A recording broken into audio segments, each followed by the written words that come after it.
নমস্কার, আমি প্রণব মুখার্জি। আমাকে একটু সুযোগ দেওয়া হয়েছে একটা কবিতা পাঠ করার। যাই হোক, আমি এই শিবপুরেরই বাসিন্দা, খুব নামী ব্যক্তি নন, কিন্তু কবিতা টবিতা লেখেন। সেই কবির একটা কবিতা বলবো, তার নাম জটাশঙ্কর। তার লেখা একটি কবিতা আমি আপনাদের শোনাচ্ছি। কবিতার নাম আমি এক ভদ্র পশ্চিমবঙ্গবাসী। আমি হলাম ভদ্র এক পশ্চিমবঙ্গবাসী, কিন্তু আমি নিজেকে বড়ই ভালোবাসি। ছোটোবেলায় শুনেছিলাম দারুণ একটি কথা, সেইটে শুধু অনেক দিন ছিল মনে গাঁথা। মন দিয়ে করে যে শুধুই লেখাপড়া, সেই তো বাবু বড় হয়ে চড়ে গাড়ি ঘোড়া। তাই তো ওগো মন লাগিয়ে বই পড়লাম আমি, সেই মতো ভাই চাকরিটাও পেলাম ভারী দামি। চাকরি ভালো, অর্থ ভালো, সম্মানটাও ছিল। অল্প দিনেই এসব থেকে মনটা উঠে গেল।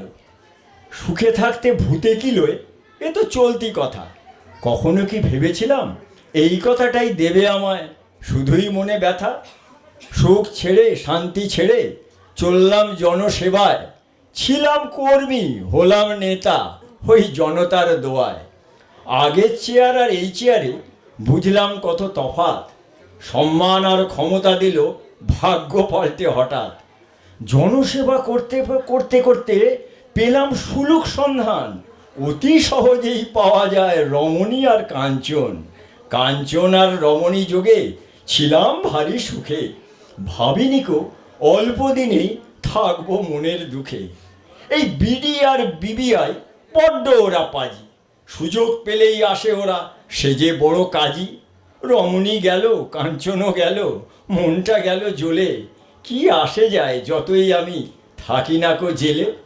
লম্পঝম্প যতই করো হব না উপকার, আরে আছে আমার মাথায় যে নরম লম্বা হাত।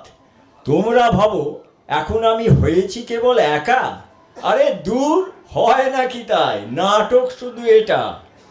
একদিন আমি বেরোবই ওগো এই কারাগার থেকে, লজ্জা ঘৃণা সরিয়ে রেখে এই তোমাদেরই কাছে। তোমরা হলে পাবলিক, তোমরা যাবে সব ভুলে, এই তোমরাই আবার আমায় নেবে বরণ করে। তাই তো বলি জোর গলায় আমি পশ্চিমবঙ্গবাসী, কিন্তু বাবা নিজেকে আমি বড়ই ভালোবাসি। নমস্কার।